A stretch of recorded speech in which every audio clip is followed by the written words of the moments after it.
நமது உறவு முறைகள் பற்றி மிகவும் சிந்திக்க வேண்டிய அருமையான பதிவு.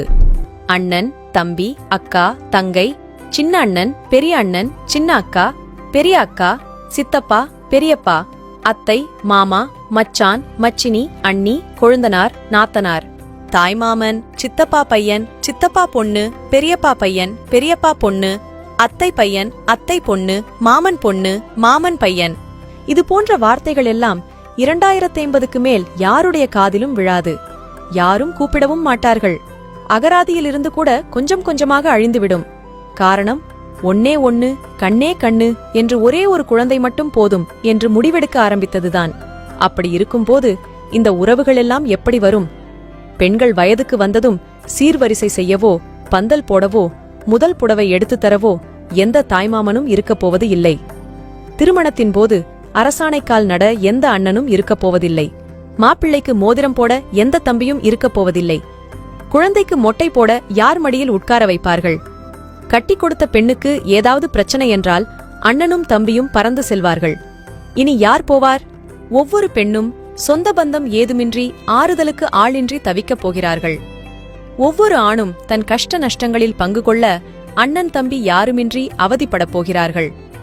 அப்பா அம்மாவை தவிர எந்த உறவுகளும் இருக்கப் போவதில்லை. அந்த ஒரு குழந்தையும் வெளியூருக்கோ இல்லை தனி குடித்தனமோ சென்றுவிட்டால் ஒன்னே ஒன்னு, கண்ணே கண்ணு என்று வளர்த்தவர்கள் எல்லாம் வயதான காலத்தில் ஏனென்று கேட்க நாதியற்று முதியோர் இல்லத்திலோ அல்லது அந்த ஒரு குழந்தைக்காக கட்டிய வசதியான வீட்டிலோ அனாதையாக கிடந்து சாவார்கள். உறவுகளின் உன்னத மதிப்பை உணராமல் பொருளாதார முன்னேற்றத்தை மட்டுமே குறிக்கோளாக கொண்டு ஒரு குழந்தைக்கு மேல் வேண்டாம் என சோம்பேறித்தனப்பட்டு எந்திர வாழ்க்கை வாழ்ந்து கொண்டிருக்கும் அத்தனை பேருக்கும் இதே நிலைதான். உடல்நிலை சரியில்லாமல் ஆஸ்பிட்டலில் சேர்க்கப்பட்டால் ஓடோடி வந்து பார்க்க உறவுகள் வேண்டாமா? சின்ன சின்ன விஷயங்களுக்கெல்லாம் எனக்கு உனக்கு என்று சண்டை போடும் அதே குழந்தைகள்தான் வயதான காலத்தில் அப்பா அம்மாவுக்கு ஏதாவது ஒன்று என்றால் நான், நீ என்று ஓடி வருவார்கள். கணவன், குடும்பம், குழந்தை என்று உயிரை விட்ட பெண்கள் கூட பெற்றோருக்கு ஒன்று என்றால் அத்தனையும் தூக்கி எறிந்துவிட்டு முதலில் வந்து நிற்பார்கள். ஒரே ஒரு முறை உங்கள் கடைசி காலத்தை நினைத்து பாருங்கள். பணமில்லாத ஒருவனை அனாதை என்று யாரும் சொல்வதில்லை. ஆனால் உறவுகள் இல்லாத ஒருவன் எத்தனை கோடி வைத்திருந்தாலும் அனாதைதான் என்பதை மறந்துவிடக்கூடாது. கார், பங்களா, வசதி வாய்ப்புகளுடன் ஒன்னே ஒன்னு, கண்ணே கண்ணு என்ற பெயரில் உறவுகளற்ற ஒரு அனாதையை வளர்ப்பதற்கும் வயதான காலத்தில் நாதியற்று சாவதற்குமா இவ்வளவு பாடுபட்டு ஓடி ஓடி சம்பாதிக்கிறீர்கள்? சிந்தியுங்கள் மக்களே.